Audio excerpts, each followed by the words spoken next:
Parameter pragmatik adalah faktor-faktor yang menentukan bagaimana suatu tuturan dipahami dalam konteks komunikasi. Parameter ini menjelaskan mengapa suatu kalimat bisa memiliki makna berbeda tergantung situasi.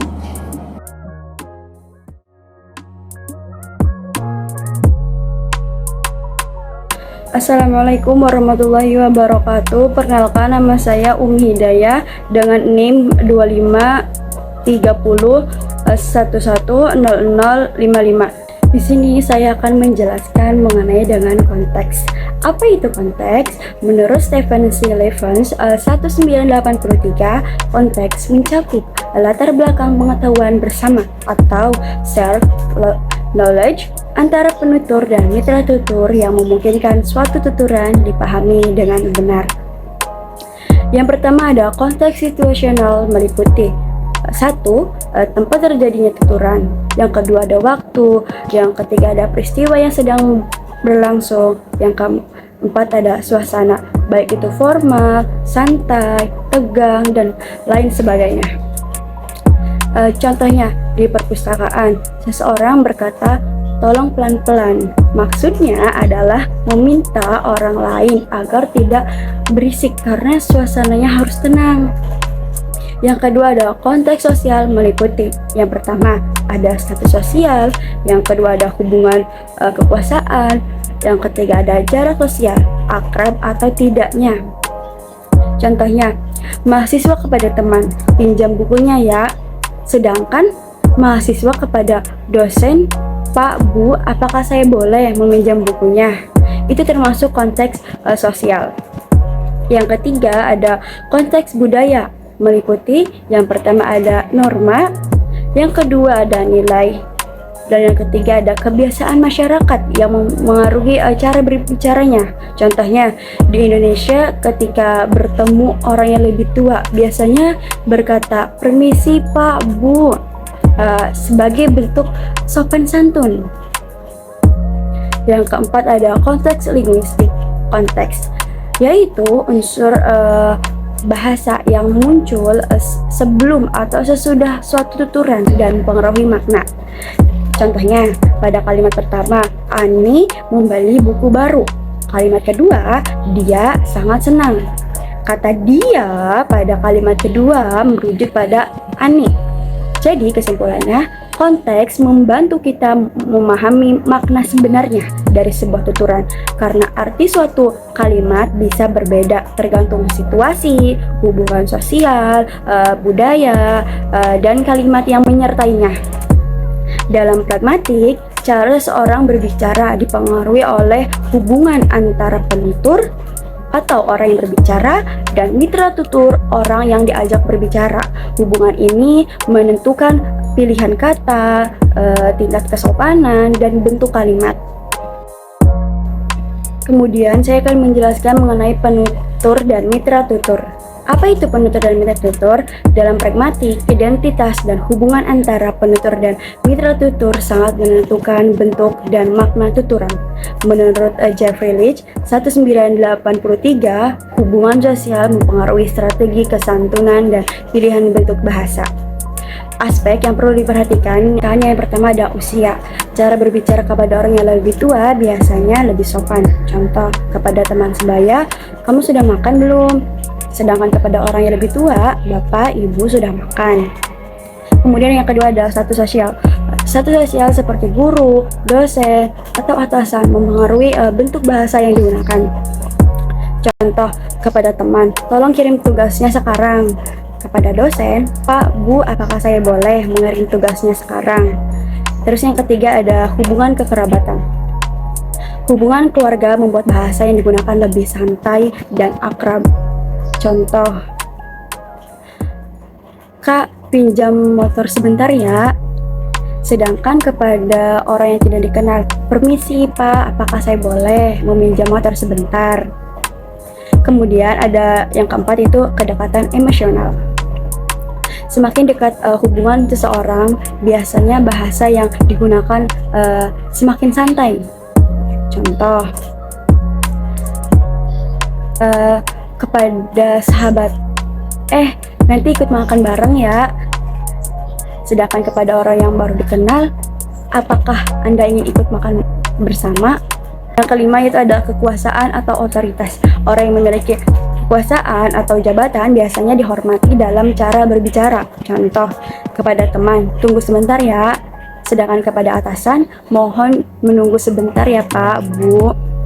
Jadi, kesimpulannya, penutur harus menyesuaikan cara berbicara dengan mitra tutur berdasarkan usia, status sosial, hubungan, kedekatan, atau kekuasaan agar komunikasi tetap sopan dan sesuai dengan konteks.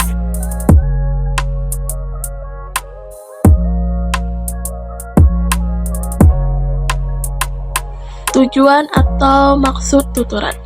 Setiap tuturan memiliki tujuan tertentu dalam pragmatik. Makna tidak hanya dilihat dari bentuk kalimat, tetapi dari niat penutur. Tujuan tuturan dapat berupa yang pertama itu memberi informasi, yang kedua itu meminta, yang ketiga itu memerintah, yang keempat itu menyarankan, yang kelima itu menolak, yang keenam itu mengkritik, dan yang terakhir adalah meyakinkan. Sedangkan menurut John Sales 1969, inti komunikasi adalah tindakan yang dilakukan melalui bahasa. Kalimat yang secara struktur membentuk pertanyaan dapat bermakna perintah tergantung konteksnya.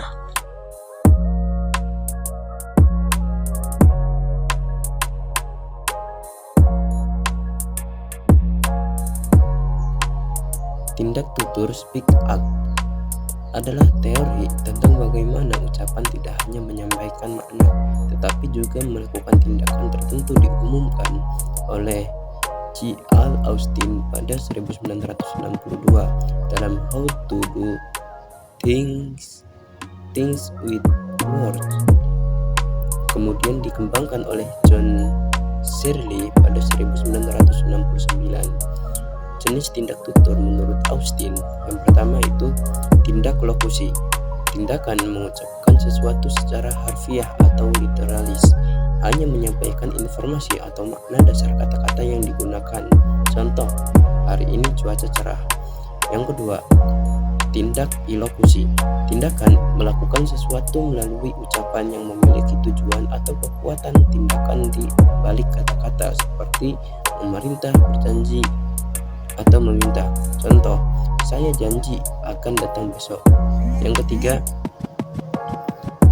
tindak perlokusi, efek atau dampak yang ditimbulkan pada pendengar setelah mendengar ucapan, seperti merasa takut, senang, atau terpengaruh untuk melakukan sesuatu.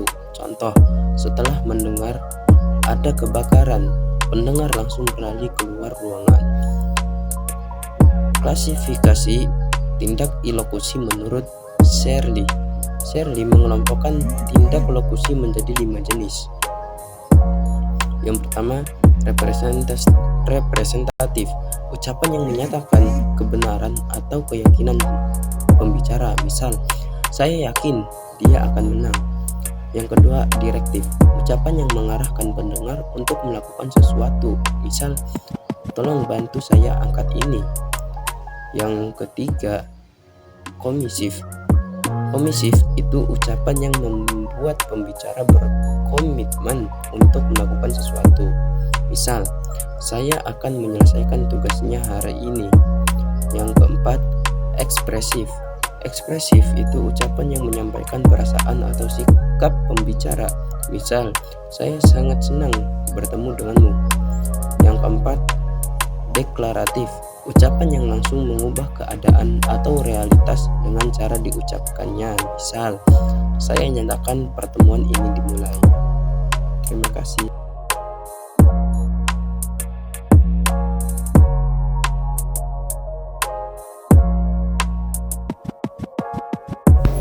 Perkenalkan, nama saya Agua Verlita. Di sini saya akan membahas implikator dan prinsip kesantunan. Implikator, konsep implikator diperkenalkan oleh H.P. Grice 1975. Implikator adalah makna tersirat yang tidak dinyatakan secara langsung dalam tuturan. Pelanggaran atau penyimpangan terhadap maksim ini sering menghasilkan implikator. Grice mengemukakan prinsip kerjasama kooperatif prinsipal yang terdiri atas 4 maksim. Maksim pertama yaitu kuantitas, beri informasi secukupnya. Maksim kedua, maksim kualitas, katakan yang benar.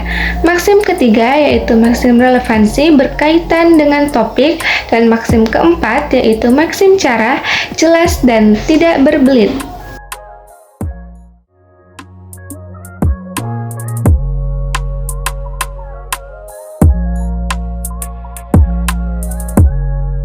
Prinsip kesantunan. Prinsip kesantunan dikembangkan oleh Geoffrey Leach 1983 sebagai pelengkap prinsip kerjasama Grice. Kesantunan berkaitan erat dengan parameter sosial dalam pragmatik. Kesantunan bertujuan menjaga keharmonisan sosial dalam komunikasi. Leach mengemukakan 6 maksim kesantunan. Yang maksim pertama yaitu maksim kebijaksanaan, maksim kedua yaitu kedermawanan, maksim ketiga maksim pujian, maksim keempat maksim kerendah hati, dan kelima maksim kesepakatan, yang keenam maksim simpati.